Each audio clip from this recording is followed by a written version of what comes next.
Bharatiya Janata party Gujarat પ્રદેશના અમારા શીર્ષ નેતૃત્વના આદેશ અનુસાર એમની માર્ગદર્શિકા અનુસાર ગઈકાલે અને આજે એટલે કે ઝોન 1 જ્યાં આપણે અત્રે કાર્યાલય મધ્યે બિરાજમાન છીએ ત્યાં 6 મંડળો એટલે કે રાજકોટ, લોધિકા, કોટડા, પડતરી, જસદણ અને વિછિયા આ મંડળોના જિલ્લા પંચાયત અને તાલુકા પંચાયતના સંભવિત ઉમેદવારોની શેષ પ્રક્રિયા પૂર્ણ થઈ છે। એ જ રીતે ઝોન 2 ગોંડલ ખાતે ગોંડલ નગરપાલિકા, ગોંડલ તાલુકા પંચાયત, જેતપુર તાલુકા પંચાયત સાથે સાથે જામકુરણા તાલુકા પંચાયત, ઉપલેટા અને ધોરાજી તાલુકા પંચાયત આમ એ અને એમની જિલ્લા પંચાયત સીટ નગરપાલિકા અને તાલુકા પંચાયત આમ કરીને 36 જિલ્લા પંચાયત, 202 તાલુકા પંચાયત અને ગોંડલ નગરપાલિકાની 44 જે સીટો છે એના સંભવિત ઉમેદવારો અને મારા પાર્ટીના કર્મઠ કાર્યકર્તાઓ જે બુથ સુધી કામ કરતા આગેવાનો છે એમની શેષ પ્રક્રિયા પૂર્ણ થઈ છે।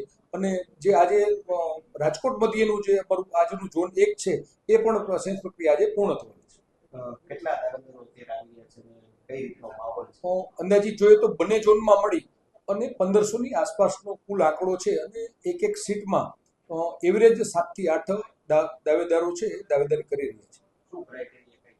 શું ક્રાઇટેરિયા અમારા પ્રદેશની માર્ગદર્શિકા આવનાર છે, ટૂંક સમયમાં અમને માર્ગદર્શિકા મળે એટલે એ પછી જ અંદાજ આવશે કે ભાઈ અમારો ક્રાઇટેરિયા અને કઈ રીતે છે। પણ આમ જોઈએ તો અમારા બુથ સુધીના કામ કરતા કર્મઠ કાર્યકર્તાઓ છે એમને જો વધારે એમની દાવેદારી જોવા મળી રહી છે। વધારે યુવાનો અને ખાસ કરીને ડોક્ટરો, વકીલો આવા પણ ઘણા દાવેદારો મારી વચ્ચે આ 2 દિવસ દરમિયાન જોવા મળ્યા છે, એમની દાવેદારી કરી છે।